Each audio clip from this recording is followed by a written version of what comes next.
Salam alaikum la famille Mali kɔnɔ Mali kɔ kan an bɛ bɛɛ lajɛlen fo ka bɛɛ waleɲuman dɔn video fitini voilà video tɛ janya ni Ala n'a kira sɔnna parce que n'an ko k'an bɛ Mali kura jɔ fo k'an ka kalabanciw nkalontigɛlaw i y'a faamuya b'a la an k'u bɔ an senkɔrɔ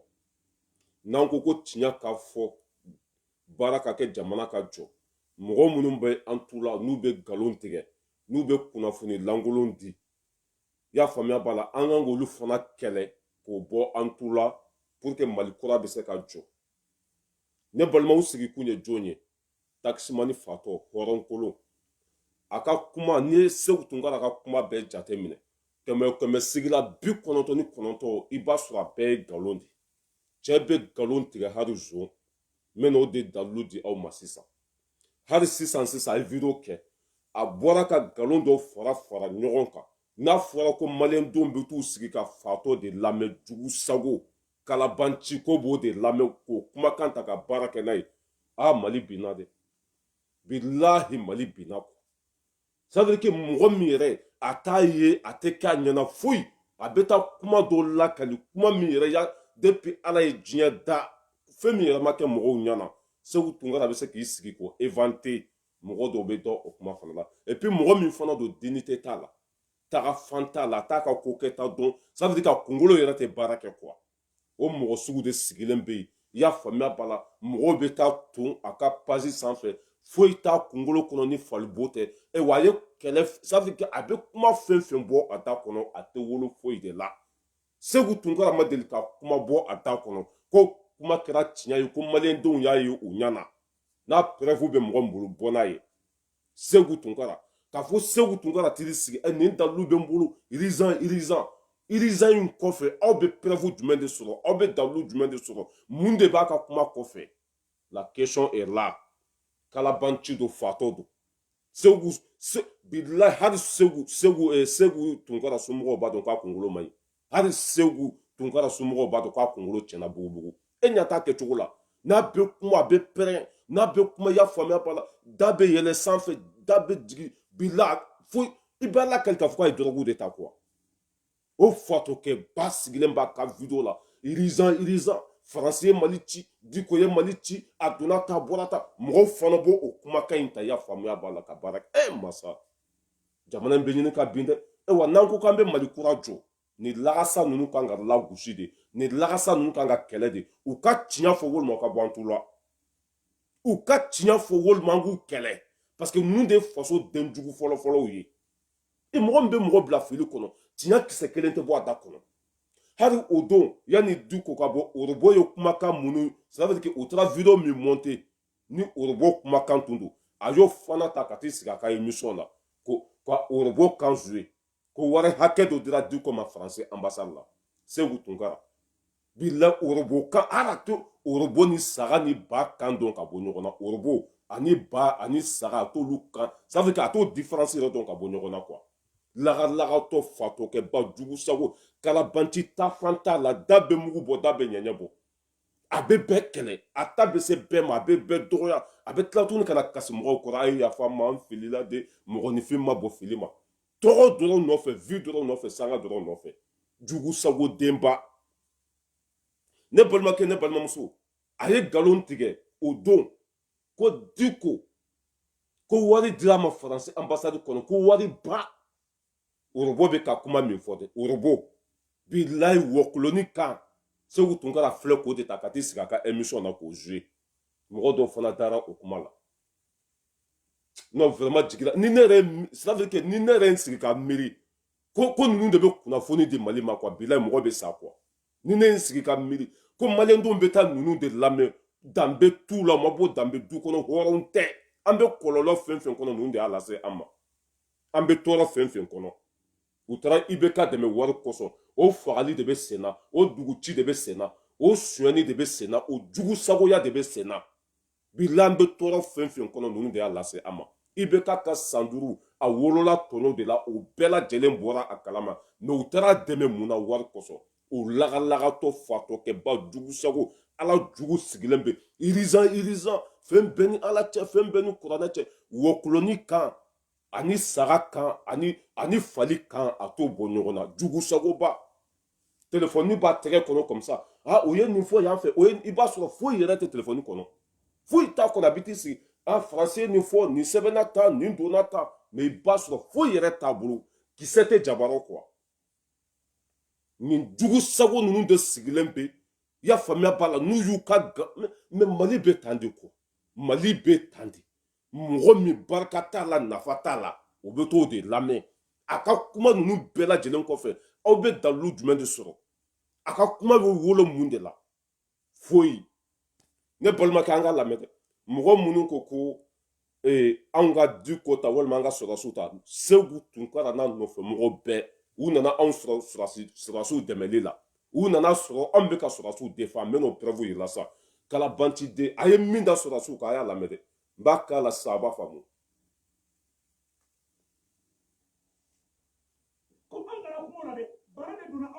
Ninnu ka jugu ni Soso Sumaŋu Kante ni Sɔrɔsiw ka jugu ni Bonteni ye ni Sɔrɔsiw ye kafiri de bɛɛ y'a daji to ni Sɔrɔsiw kun cɛla des colonels voleurs criminels malhonnêtes aw bɛ Mali fɛ aw ye mun démoraliser aw bɛ Mali fɛ des colonels vauriens assassins criminels aw bɛ Mali fɛ. Bon jɔn b'i jigi da nin kan sisan jɔn bɛ tugu nin kɔ nin bɛ se ka dugu jumɛn jɔ mɔgɔ min ta fan t'a la a tɛ miiri n'ale donna ko la i bɛ ala kaliko falikɛba a bɛ dan sago e bɛ nin kuma fɔ jɔn ma n'a tigi bɛ kɛ e fɛ e bɛ nin kuma fɔ jɔn ma n'o tigi bɛ da e la bon nin de filɛ n'a ye émission sigi 10 minutes i b'a sɔrɔ a bɛ fɔ 4000 vues la mais i b'a sɔrɔ kisɛ tɛ jabaraw a kuma cela veut dire que fiɲɛ quoi fiɲɛ a kuma min bɛ bɔ a da kɔnɔ fiɲɛ don ka taa kɔ ni nin fɔra e somɔgɔ ma ka taa sigi k'a lagosi k'a danbe bɔ a la ka tila ko ale bɛna e dɛmɛ mais jigilatigɛ de ye Mali ko in ye quoi a n'an ko k'an bɛ Mali kura jɔ nin filenna bɔnnaw ninnu fo k'an k'u corriger i bɛ ɲɛ sa lagalagatɔ dɔ b'a fɔ non Balayira tɛ Asimi fɛ a tɛ Sogɛl fɛ ni nana sɔrɔ ne bɛ ka Asimi dɛmɛ ni nana sɔrɔ ne bɛ ka Asimi défend ni nana sɔrɔ ne bɛ n ka Mali ça veut dire que ne bɛ n ka Mali jɔ la quoi nin hɔrɔnkolonden ninnu waati min an bɛ k'a fɔ ko IBK man ɲi olu de ma IBK sigi waati min an bɛ k'a fɔ IBK man ɲi nin hɔrɔnkolon ninnu de IBK dɛmɛ a bɛ bo fara la sanga nɔfɛ vie nɔfɛ a ka fɔta ni kɛta a t'o dɔn ka bɔ ɲɔgɔn na ni ma tête de mort dabila n b'i bloqué yan dɛ ni yan man di taa ka bɔ yan bloqué to tête de mort tɛ bila bloqué to wala ala ka hinɛ i la k'i da yɔrɔ sumaya a y'a ka vidéo wɛrɛ lamɛn dɛ hali nin ma mɛn quoi nin vidéo in fana ma mɛn dɛ a ye nkalon min da sɔrɔsiw la tuguni a y'a lamɛn k'u ye Mali fɛrɛ ala non Mali ka di dɛ ne yɛrɛ t'a dɔn Mali yɛrɛ jamana min ye quoi fasoden ɲumanw k'u hakɛ to quoi hali a ma mɛn a tɛ tɛmɛ hali kalo kelen kan a ye Segu Tunkara kumakan lamɛn a ye min fɔ sɔrɔsiw ma e ni ala na kira cɛ ni ninnu de kɛra sɔrɔsiw défendbaga ye Mali ma jɔ dɛ hali a tɛ tɛmɛ kalo kelen kan a ye kuma min fɔ sɔrɔsiw ma sini kuma ni nkalon min da sɔrɔsiw la a y'o fana lamɛn o ma mɛn yɛrɛ dɛ a vidéo ma tɛmɛ hali kalo kelen kan a y'a lamɛn non mais jigilatigɛ don alors ne balima na kuma Segu Tunkara le politologue de Binière quoi n balimaw ko Union européenne mɔgɔw Faransi n'a jɛbagaw k'u bɛna 100 millions d'euros n'o bɛ bɛn miliyari 60 ni kɔ k'u bɛn'o di Mali sɔrɔsiw ma k'u ka accord d'Alger ko k'o latigɛ k'a fɔ ko ka sigi a kan ko ka accord rédigé o tɛ dɛ k'u ka accord lateliya ko sɔrɔsiw ka accord lateliya ko miliyari 50 de bɛna ta k'a d'u ma k'u ka baara daminɛ rapidement n balimaw an ka duguw bɛ ka ci accord in kɔnɔna na n balimaw a ka bon hakili ma ko k'a rédigé o tɛ dɛ ko tan sari minnu ye Mali feere de quoi sɔrɔsi ninnu ma na Mali libéré kama u nana Mali feere de kan de ma n balimaw n'an ma wuli ka ninnu aw yɛrɛ ni ala n'a kira cɛ aw yɛrɛ ni aw fa n'aw baw na e ala jɔn bɛ tugu nin kɔ nin vidéo ma hali mɛn dɛ sɔrɔsiw ye Mali fɛɛrɛ bon nin bɛ ka taa min nin bɛ ka taa dugu jumɛn de la nin bɛ mobili sugu jumɛn de kɔnɔ n'a bɛ ka boli ka taa lahara je sais pas nin bɛ ka taa min quoi bon nin de bɛ émission sigi bilayi mɔgɔw bɛ taa lamɛn bon n'i ko k'i b'a corriger sa i bɛ dɔw ye dɛ peut-être a ye dɔ fɔ imami ma dɛ walima non nin denlankolon ninnu kan ka bɔ an tulu la de quoi parce que hɔrɔnkolonw don nin vidéo filɛ hali a ma mɛn ko sɔrɔsiw ye wari ba ko faransi ye wari ba de d'an ka sɔrɔsiw ma bon ko ni sɔrɔsiw minnu filɛ fanga la k'o ye Mali fɛɛrɛ de quoi ko ninnu mana Mali jɔli kama e ni ala na kira cɛ hali bilakoro denmisɛnnin san fila ça veut dire ka denmisɛnnin san fila tɛ réfléchir cogo min na k'o nin filɛ foyi tɛ telefɔni kɔnɔ a bɛ t'i sigi ni ne ye mɔgɔw dɔw ye non mais ala ka bilahi ala ka hinɛ mali la quoi nin tɛ a bɛ nkalon tigɛ hali sisan a ye video min kɛ dɛ ko Diko bɔra ça veut dire que dimanche don Diko ye bɔli min kɛ dɛ ko Diko ni Faransi de bɛnn'a kan Diko ka mɔgɔw labɔ u ka taa kuranɛ jigiyɔrɔ la o kɔnɔna na Faransi n'u ka armée bɛ don Mali kɔnɔ wallahi ɲɛ kali ala la e bɛ taa Mali la i bɛ taa nin bɛɛ jaabi juge ɲɛfɛ bilahi musalaha tɛ dɛ sariya bɛ Mali kɔnɔ ka tiɲɛ ni nkalon bɔ ɲɔgɔn na e bɛ don Mali kɔnɔ nin bɛɛ i nɔ bɛ minɛ nin bɛɛ la video bɛ yen a bɔra ka video min kɛ sisan Diko ninnu ye bɔli min kɛ dimanche don ko o ni Faransi de jɛmakan don ça veut dire que Diko bɛ jama labɔ ka taa kuma dɔw fɔ ko o kɔnɔna na maliyɛnw bɛ girin ka taa Diko lamɛn o b'a sɔrɔ Faransi bɛ yan fɛ olu n'u ka minɛnw bɛ ka don a dalu bɛ min a y'a mɛn jɔn ja a kɛra don jumɛn a kɛra ɲɛna wa a ye nin preuve bɔ min voilà le Mali wa i b'a sɔrɔ fatɔ dɔw fana bɛ nin kumakan tɔ bɛ da la f'u b'a partager bila f'u b'a n ko non mais kabako don dɛ ninnu de kan ka kɛlɛ kunnafonidila ɲumanw tɛ i y'a faamuya b'a la videomani simple don n'u ye vie sɔrɔ politicien lagalagatɔ dɔw n'u wele i ko ka di n ye dɛ nka nin kunnafoni passe i ka page bɛ lajɛ nin kunnafoni passe an mago b'i la a banna nin dɔrɔn de bɛ yen Facebook videomani plupart bɛɛ bɛ tan de bilahi a plupart bɛɛ bɛ tan hali ne min filɛ nin ye mɔgɔ bɛ ne wele o karisa n ka nin fɛn bila i ka page sanfɛ mais ne t'a bila karisa cɛ i ka ko ka di n ye n bɛ fɛ i ka nin kɛ nin bila i ka page mais moi je ne fais pas o tɛ ne ka baara ye bon nin kunnafoni sugu ninnu lajɛ hali a ma mɛn dɛ ni nin de kɛra sɔrɔsiw dɛmɛbaga ye an bɛ se wa da bɛ mugu bɔ da bɛ ɲɛɲɛ bɔ bo bɔra 120 de b'a la bo bɛ ka seri ka bɔ wo bɛɛ fɛ i t'a dɔn yɛrɛ nin bɛ fɛn min fɛ i t'a dɔn a bɛ taa min a ko nin de bɛ ka kunnafoni di aw ma jigilatigɛ total an ka lamɛn n bɛ segin a yɔrɔ kan a y'a lamɛn dɛ non mais c'est fini pour le Mali wallahi a bɛ ne balima na kuma segu tuma le politologue de binière kan n balimaw ko union européenne mɔgɔw faransi n'a jɛbagaw k'u bɛna 100 millions d'euros n'o bɛ bɛn miliyara 60 ni kɔ k'u bɛn'o di mali sɔrɔsiw ma k'u ka accord d'Alger ko k'o latigɛ k'a fɔ ko ka sigi a kan ko ka accord rédigé o tɛ dɛ k'u ka accord lateliya ko sɔrɔsiw ka accord lateliya ko miliyara 50 de bɛna ta ka d'u ma k'u ka baara daminɛ rapidement n balimaw an ka duguw bɛ ka ci n bɛ kuma in décortiquer sa a ka kuma la ko a bɛna d'u ma de mais a ma d'u ma o video kelen kɔnɔ a bɛna fɔ ko sɔrɔsiw ninnu ye Mali fɛɛrɛ ale y'a mɛn de ko wari min bɛna d'u ma mais wari ma d'u ma fɔlɔ dɛ ale sina k'a valider ko an ka sɔrɔsiw ye Mali fɛɛrɛ nin video hali nin ma mɛn ni sɔrɔsiw y'u jigi da nin kan ni Mali jeunesse y'u jigi da nin kan n ye n kali ala la ala min ka bɔn n ka kalili ma nin ye fufalaki de ye quoi ni cɛ in fufalaki hali fu fana ka fisa ni ne bilahi ça veut dire que nin tɛ réfléchir yɛrɛ dɛ nin bɛɛ bo fɔra ka taa ten dɔrɔn bilahi kuma min bɛ bɔ a da kɔnɔ nka cɛ a bɔra lahara de wa a y'a sɔrɔ yɔrɔ jumɛn wa foyi information zéro mais depuis a bɛ Facebook sanfɛ a ka information jumɛn bɛ yen i y'a faamuya b'a la k'a ye Mali bɔ dingɛ kɔnɔ a ka information jumɛn bɛ yen k'a kɛra tiɲɛ ye information a bɛ ka kuma fɛn fɛn bɔ a da kɔnɔ a kuma jumɛn de la ka kɛ tiɲɛ ye o dalu bɛ mɔgɔ min bolo nana ye mɔgɔw de bɛ taa nin lamɛn mais masa Mali banna dɛ a bɛ komi Mali ko ye nin de ye quoi mɔgɔ minnu bɛ tiɲɛ fɔ walima mɔgɔ minnu bɛ ala dɔn o t'olu lamɛn dɛ mais mɔgɔ minnu bɛ ɲɔgɔn fa nɛni ka ɲɔgɔn ba nɛni ka bɔ ni ɲɔgɔn julankolon ye bilahi mɔgɔ c'est ça le Mali ko in bɛ tan de bon ni lagalagatɔ lajɛ fatɔkɛ belebeleba a ye o ye a ka kulusi ça veut dire a sen fila ni ɲɔgɔn cɛ o kulusi wo sɔgɔlen don tuma bɛɛ ne yɛrɛ t'a dɔn i y'a faamuya b'a la fɛn min bɛ yen quoi o bɛ kulusi in fara tuma bɛɛ cɛkɔrɔba nin ta lagalagatɔ belebele tuma bɛɛ i b'a sɔrɔ a ka kulusi dugumala o sɔgɔlen don n t'a dɔn kabakurun de b'a ka kulusi in kɔnɔ wa walima fɛn sugu jumɛn b'a ka kulusi in kɔnɔ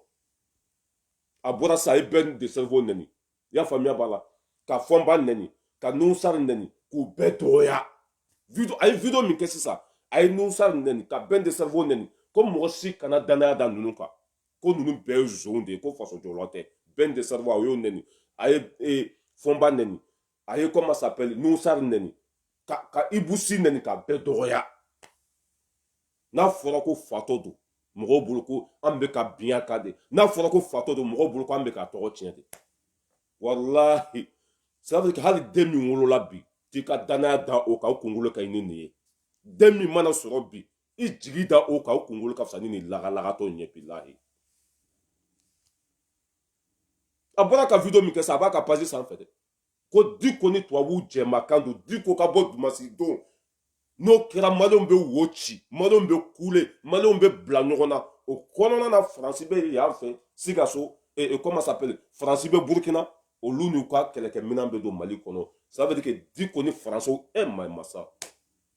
ni nana nin dalilu di maliyɛnw ma sisan Diko ni tubabuw jɛmakan don pour que u ka kɛlɛkɛminɛn ka don Mali kɔnɔ walayi bɛɛ bɛ Diko bila sa wa maliden bɛɛ lajɛlen bɛ wuli Diko kama ka taa Sabalibugu ka taa ka misiri la k'a bɛɛ jɛni ni na ni nin dalilu ye tellement que Mali b'a nin kan cogo min na tellement que an bɛ fɛ Mali ka avancer cogo min na ni nana ni nin dalilu ninnu ye walahi n ye n kali Ala la ne yɛrɛ bɛ bɔ Bamakɔ yan Diko ka misiriba an b'a bɛɛ démoulé k'a bɛɛ ci k'a bɛɛ jigin mais kuma fɛn fɛn bɛ bɔ a da kɔnɔ i bɛ san 100 kɛ k'a ka kuma jaabi kɔnɔ foyi tɛ yen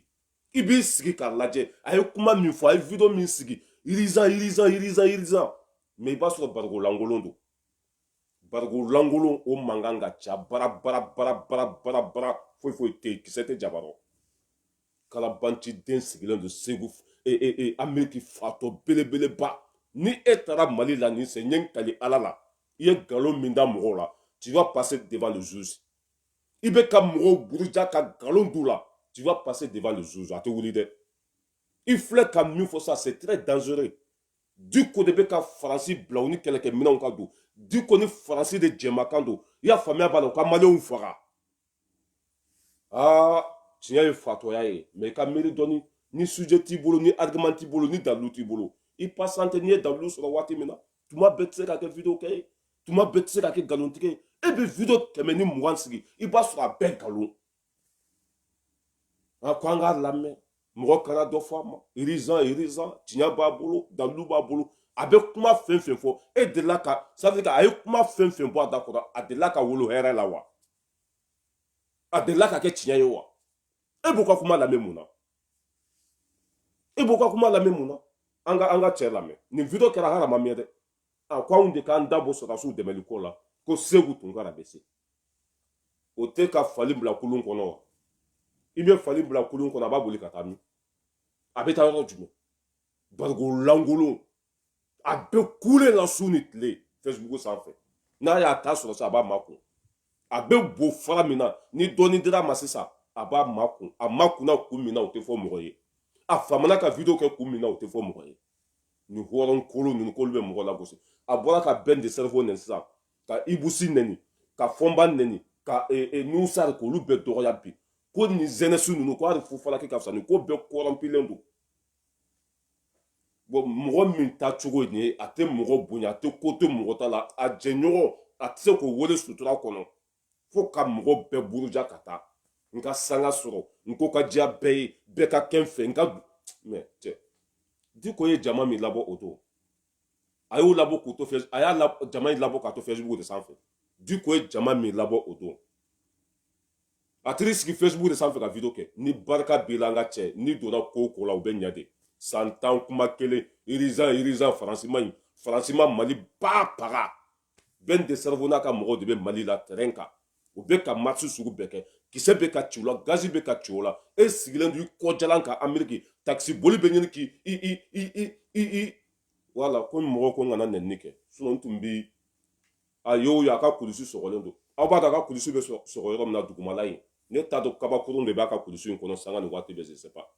a y'o ye n'a y'i sigi ta i b'a sɔrɔ kulisi in wo 2 de bɛ ça veut dire que fɛn b'a sɔgɔ quoi weleli dabila i b'a sɔrɔ a sɔgɔlen don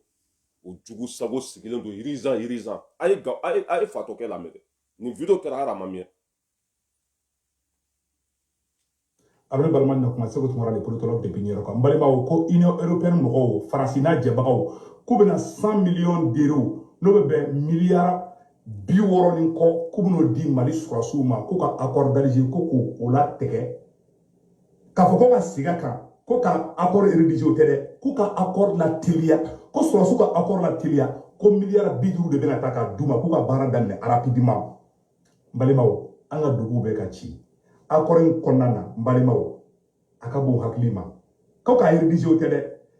ko tan sari minnu ye mali feere de quoi surasi ninnu ma na mali libéré kama u nana mali feere de kan de ma n balimaw n'an ma wuli ka ninnu gɛn. bon ko n'an ma wuli ka ninnu gɛn nin video tɛ tɛmɛ hali kalo kelen kan ko n'an ma wuli ka ninnu gɛn ko ninnu nana mali cili de kama ninnu nana mali feereli de kama mais imagine on va où ce pays là nin jamana in bɛ taa min jɔn bɛ danaya da nin kan jɔn bɛ taa nin lamɛn fatɔ n'a julankolon sigilen bɛ video la su ni tile duloki hali a yɛrɛ ka fini don ta a t'a ka tayi dɔn nimɔrɔ min kan ka don a la a to o dɔn fini barabaw jugu sago sigilen bɛ Ameriki n'i taara Mali la nin san an b'i ku don kaso la i taara sigi ka wokuloni min kan so i ka émission la i y'a faamuya b'a la ko wariba dira Diko ma Faransi fɛ Faransi ye wariba di Diko ma Diko ni Faransi tɛgɛ bɛ ɲɔgɔn bolo n ye n kali ala la ni Diko banna nin sen ko mɔgɔ minnu bɛ ka tɔɲɔ mɔgɔ minnu bɛ ka bin a kan ko plainte kana don o kama ne yɛrɛ bɛ n sen bɔ Diko ko bɛɛ la Buye filɛ nin Buye ta danna siɲɛ kelen de ma ɲɔgɔn Buye o ta danna siɲɛ kelen de ma e bɛ mɔgɔ ye ka Buye dɔgɔya i bɛ mɔgɔ ye ka Buye dɔgɔya dɔgɔya ma fɛn fɛn bɛ ka i yɛrɛ de nɔ don dɔgɔya ma fɛn fɛn bɛ Diko ka yɛrɛ de nɔ don sinon Buye ta danna siɲɛ kelen de ma o tɛ dɔgɔya tuguni Buye tɛ dɔgɔya tuguni c'est fini nin kalabanci den sigilen lajɛ a ye nin video kɛ hali a tɛ tɛmɛ kalo kelen kan ko wariba de dira an ka sɔrɔsiw ma ko accord d'Alger k'u k'a la tɛmɛ ten u kana réviser u kana lajɛ foyi u k'a valider ka taa ten e ni ala na kira cɛ fɛn min tɛ tɛmɛ kalo dama kan o ka t'i sigi n bɛ sɔrɔsiw fɛ aw yɛrɛ t'a dɔn ko fɛn dɔ de bɛ nin kunkolo la nin bɛ ka fɛn dɔ de ɲini nin mago bɛ fɛn dɔ de la cɛ fo que mɔgɔ cɛ a y'a kɛ ala kama aw ka danbetigiw woloma mɔgɔ minnu kan ka lamɛn mɔgɔ minnu ça veut dire que mɔgɔ minnu bɛ danbe sira kan n'u y'a tu o t'a nɛmu mais ayi maliyɛn tora nin ko sugu ninnu de la a y'a partager irizan bonne nouvelle mais i b'i sigi depuis sɔgɔma ka video lamɛn nouvelle tɛ di foyi foyi tɛ di para a filɛ ko an ka sɔrɔsiw gɛn Segu Tunkara de ye nin fɔ hali a tɛ kalo kelen bɔ ko an ka sɔrɔsiw gɛn ka bɔ yen ko ninnu nana Mali cili de kama n'an anw y'an sen bɔ Mali ko la ko ninnu de ka Mali jɔ Mali bɛ taa min n'anw y'an sen bɔ sɔrɔsiw dɛmɛli la ko ninnu de ka sɔrɔsiw dɛmɛ danbe tɛ mɔgɔ minnu na mɔgɔ minnu tɛ malo u t'u kɔ kuma mɛn u ka sira t'a la bagan y'u sigilen Mali bɛ taa min Mali bɛ taa min jugu sago fatɔ kɛ belebeleba a bɛ kule ka cɛ fo a dabara bɛ ɲini ka don telefɔni kɔnɔ a bɛ kule a dabaga bɛ ça veut dire que n'a kulera sa da in bɛ waga a bɛ nin bɔ n'a kule sa da in bɛ waga tan de hali i bɛ se k'i kun don a da kɔnɔ bilahi o jugu sago sigilen bɛ Ameriki su ni tile région a bɛ nkalon tigɛ a ka video bɛɛ la a ka video si tɛ min ni sahaba bɛ bɛn a ka video si tɛ yen min bɛ wolo tiɲɛ na a tɛ yen n'a bɛ yen nana dalilu ye k'a bɔra k'a fɔ région nin kɛra mais i b'a sɔrɔ a preuve t'a bolo a dalilu t'a bolo foyi a yɛrɛ bɛ taa fɛn dɔ sɛbɛn dɔ n ye nin ta n ka GPS bɛ yan fɛ radari bɛ n bolo yan fɛ nin bɛ n bolo yan fɛ ni o se tun bɛ e ye ka mɔgɔw ta u ka information ɲini e tun tɛ sigi kɔjalan ka Ameriki bɛɛ faso ka di ye wa ni lagasa ninnu de b'an tu la n'an ko k'an bɛ Mali kura jɔ an kan ka faso den juguw nkalon tigɛlaw hɔrɔnkolonw nantankolonw kafiriw mɔgɔ minnu tɛ miiri k'u bɛɛ kɛlɛ ka bɔ yen c'est comme ça danbe bɛ mɔgɔ minnu na aw b'u dɔn Facebook sanfɛ mɔgɔ minnu ta ye Mali ko a b'u dɔn mais mɔgɔ minnu bɛna nkalon tigɛ an ye su ni tile o bɛ karisa nɛni ka tila ka na yafa ɲini o fɛ o bɛ mɔgɔw buruja k'u danbe b'u la ka tila ka na ko n ma dabɔ a kama n filila de o tuma an b'an si kɛ o la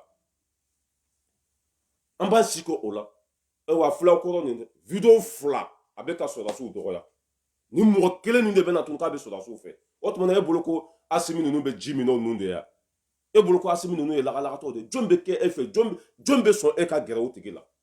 wa n'a gɛrɛli la i mana fɛn fɛn fɔ n'aw kɛlɛla a b'a bɛɛ fɔ ani Ɲangi ni Buba Fɔlɛ ninnu ka kɛlɛ a nana bɛɛ di yan mobili dira u ma wari dira u ma a kɛra tan ani bubafare jɛra ani ɲangi jɛra u kɛlɛlen kɔfɛ ale de nana fɔ an ye ko vewuti dir'u ma jɔn bɛ sɔn ni hadamaden sugu ninnu ka gɛrɛ o la o bɛ tan de Facebook sanfɛ ka mɔgɔw buruja nkalon kan i ma ye barika kisɛ kelen t'u la u mana don ko o ko la a tɛ ɲa parce que u bɛ mɔgɔninfinw tɔɲɔ de o bɛ nkalon da mɔgɔninfinw na ten ko an ka Asimi gɛn dɛ ne m'a fɔ dɛ hali a video tɛ kalo kelen bɔ o de sigilen bɛ yen Asimi ka ɲi n bɛ faso ko de la mais n'i bɛ faso ko la kuma minnu bɛ bɔ i da kɔnɔ olu ka kɛ tiɲɛ ye mɔgɔ min bɛ faso jɔ i kan ka kɛ hɔrɔn de mɔgɔ min bɛ faso jɔ i kan ka tiɲɛ de bɔ i da kɔnɔ i man ka kɛ nkalontigɛla ye sanga ni waati bɛɛ a lamɛn non mais c'est décevant bɛ miliyara 60 ni kɔ k'u bɛn'o di Mali sɔrɔsiw ma ko ka accord d'Alger ko k'o latigɛ k'a fɔ ko ka segin a kan ko ka accord rédigé o tɛ dɛ k'u ka accord lateliya ko sɔrɔsiw ka accord lateliya ko miliyara 50 de bɛna ta k'a d'u ma k'u ka baara daminɛ rapidement n balimaw an ka duguw bɛ. Bon ni nin tɛ fatɔ lagalagatɔ amalidɛmu daji bɔ kɔ tɛ ɲɛ tɛ i y'a faamuya b'a la hɔrɔn kolon ni nin tɛ fatɔ ye wolokojugu k'a bɛna d'u ma ten est ce que u y'a minɛ wa u bɛnna wa o dalilu t'i bolo i ka kuma la ko k'a bɛna di de a bɛna di cela veut dire ko a ma di fɔlɔ u ma bɛn fɔlɔ mais e ko k'an ka sɔrɔdasiw gɛn k'u nana Mali ci de cohérence bɛ min hɔrɔnya bɛ min tiɲɛ bɛ min a bɛna di est ce que u bɛ sɔn ka minɛ wa u bɛnna wa ayi foyi ma kɛ fɔlɔ k'an k'u gɛn ko ninnu nana Mali de cili kama nin bɛ nin fɔ ne ma ni ne bɛ k'a fɛ nin bɛ nin nkalon da ne la ni ne b'a bonya mais c'est ça le Mali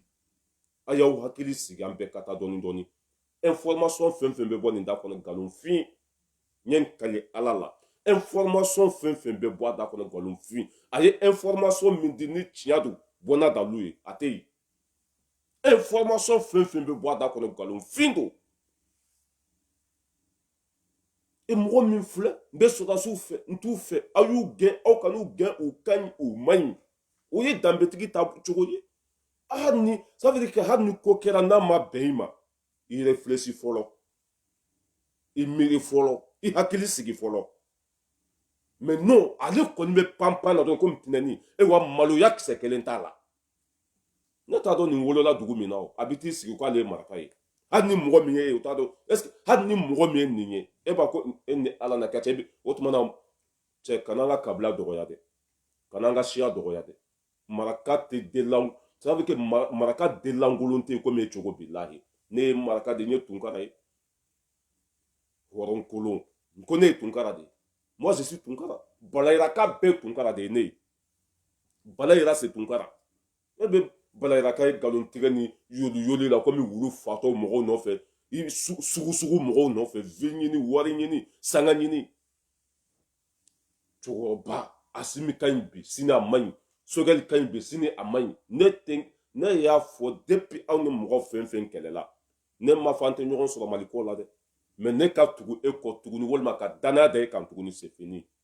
an ni mɔgɔ fɛn fɛn kɛlɛla kunun an bɛ se ka ɲɔgɔn sɔrɔ faso ko la mais k'an ka danaya da e kan ça c'est fini ça an t'an yɛrɛ faga mɔgɔ si nɔfɛ tuguni an bɔra Arasibati ka ko min na k'a fɔ k'anw ka jigin dingɛ wɛrɛ kɔnɔ